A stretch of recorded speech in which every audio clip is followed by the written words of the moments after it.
মানে আপনি শুভেন্দু অধিকারী যেটা বলছেন যে মাস্টার প্ল্যান করার জন্য দুজনে এগিয়ে আসুন। আমরা অধিকারী ব্রাদার্স এমপি কতদিন, উনি এমপি কতদিন আমি জানতে চাইছি। কত বছর হলো? 11 বছরে পড়বে, মানে 10 বছর পেরিয়ে গেছে। দুবার থার্ড টার্মে জিতেছি, তাই তো? আমি তো ওর দল করতাম। ওর দল মানে মমতা ব্যানার্জির দল। তখন মনে পড়েনি? মমতা ব্যানার্জি তো কেন্দ্রের সরকারে ছিল 9 থেকে 12, ইউপিএ 2-তে। তখন মনে পড়েনি? আসল কথা, ঠেলায় না পড়লে বিড়াল গাছে ওঠে না। ছাপ্পা মেরে এমপি হয়েছে, মানুষের ভোটে এমপি হয়নি, 1 নম্বর। আর দ্বিতীয় কথা, গ্রামে ঢুকলো না কেন? এসডিও অফিস, পৌরসভা অফিস, পুলিশের ঘেরা টপ।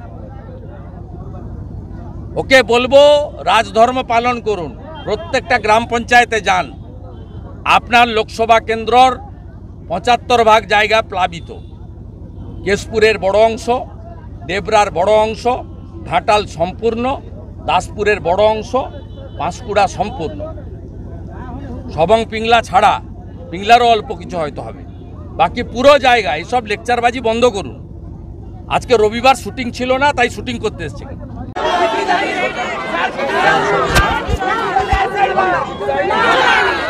আপনাদের এমপি দীপক অধিকারী এসেছিল?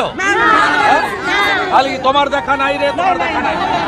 ঘাটাল মাস্টার প্ল্যান হয়েছে? কে বলেছিল করে দেবে? এদেরকে তাড়াতে হবে। বিজেপিকে আনবেন, ঘাটালে বন্যা বন্ধ হবে, কথা দিয়ে গেলাম।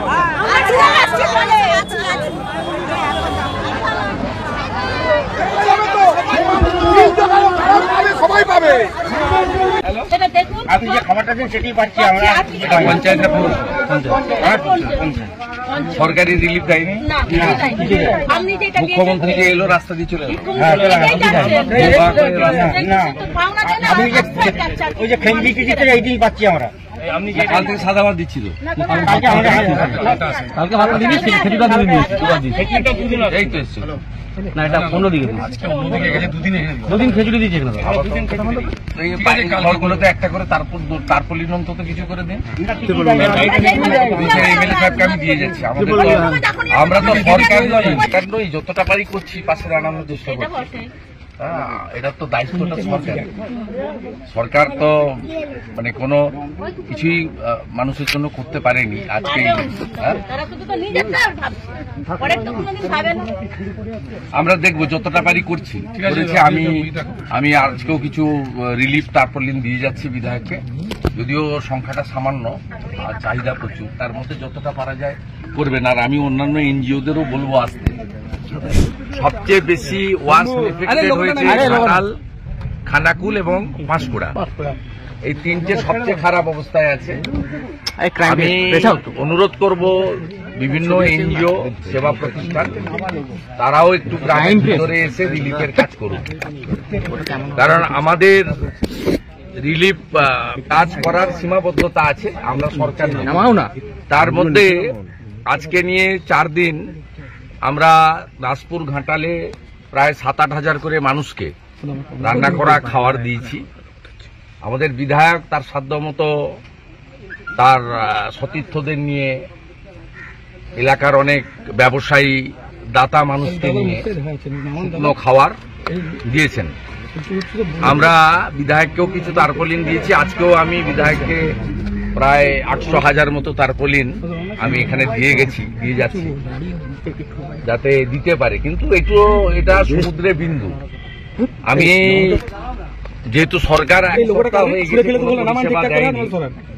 দিদি পেয়েছেন সরকারের কাছ থেকে কিছু? 2 দিন রান্না করা খাবার পেয়েছি, খালি ওই রান্না করা খাবারটাই পেয়েছি। আপনার যে খাবারটা সেটাই পেয়েছি। না, এটা আমারও তার নয়, অন্য। আমি বলছি যে আপনারা আসুন, প্রাণের কাজে সবাই সাহায্য করুন। Lions club, rotary club, red cross, Bharat Sevashram Sangha, Ramakrishna Math Mission, ISKCON এবং অন্যান্য অনেক সেবা প্রতিষ্ঠান, এনজিওরা আছেন। তাদেরকে বলবো তারা নিজেদের উদ্যোগে ঘাটালের বিভিন্ন প্রান্তে তাদের পরিষেবা দেওয়া দরকার আছে। বিশেষ করে ঘাটালের গ্রামীণ এলাকাগুলিতে, খানাকুল 2 নম্বর ব্লক এবং খানাকুল 1 নম্বর ব্লকের প্রত্যন্ত এলাকাগুলিতে, যেখানে এখনো ডিঙ্গি নৌকো বা এনডিআরএফ এর বোট ছাড়া অন্য কোনো ব্যবস্থা দিয়ে যাতায়াত করা যাচ্ছে না। এবং সবচেয়ে বড় কথা হচ্ছে বেবি ফুড এবং গোখাদ্য, গবাদি পশুগুলো 5-6 দিন কিছু পায়নি। অতএব এটাও সকলের দেখা উচিত। আর আমি বিরোধী দলনেতা হিসেবে নয়, এই মানুষের মুখ থেকে শুনুন, সরকার কিছু করেনি এদের জন্য। আজকে 1 সপ্তাহ হয়ে গেল, কিছু করেনি। আমি আসছি শুনে খানিকটা দূরে দেখলাম পুলিশ কিছু শুকনো চিড়া আর গুড় দিচ্ছে। কত হবে? 70 টাকার প্যাকেট। আমি যাওয়ার সময় যদি মনে করে ঘাটাল থানায় এর থেকে বেশি চাঁদা দিয়ে যাবো ওদের।